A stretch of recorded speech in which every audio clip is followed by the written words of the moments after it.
Oh, dahil mahal ngayon ng LPG, nagtitipid-tipid tayo sa pagluluto. Tamad rin naman talaga tayo magluto sa dami ng ginagawa natin. Ayan, dahil mag-isa lang tayo dito sa bahay at si Bride naman ito midede. So, ito na lang ang tanghalian natin for today. So, yan. Tayo ay nasa day 9 na ng uninterrupted vacation for teachers. So, yan. Lumpiang Shanghai. Siyempre with suka. And siomai na may chili paste. Okay, tara kain na.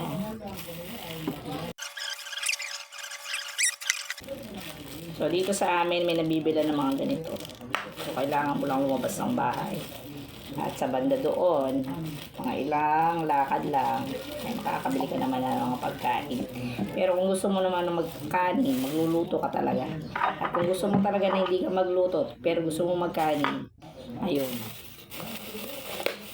Bumaba ka sa Orion, sa bayan, doon ka bumili. Maraming nabibili doon ng lutong ulam. So tara, kain tayo. Susundo lang natin kay Bryden doon. Si Bryden, sa kwarto, tumidede.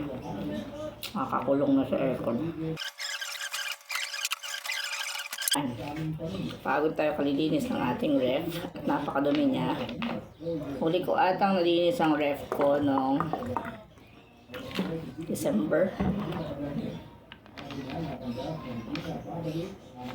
Nagkaroon ng vacation break noong December. Pero hindi ko na yun na-video dahil hindi na, feeling vlogger lang tayo.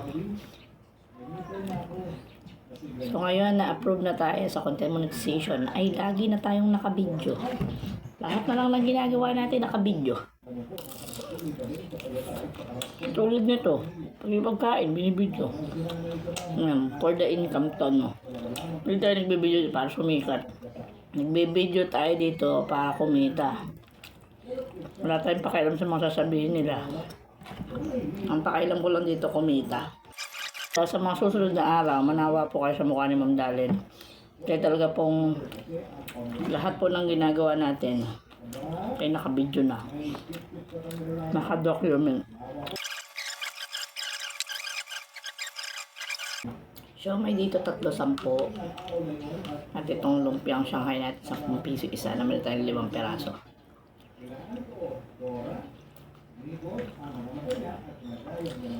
Yung siomai, sure ako maubos ko. Pero yung lumpiang Shanghai, hindi ako sure.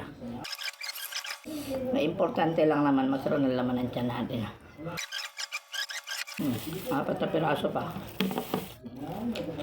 Doon tayo makakain dahil meron tayong singaw doon sa upper palate.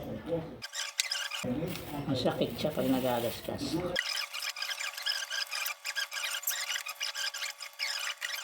See you sa next video.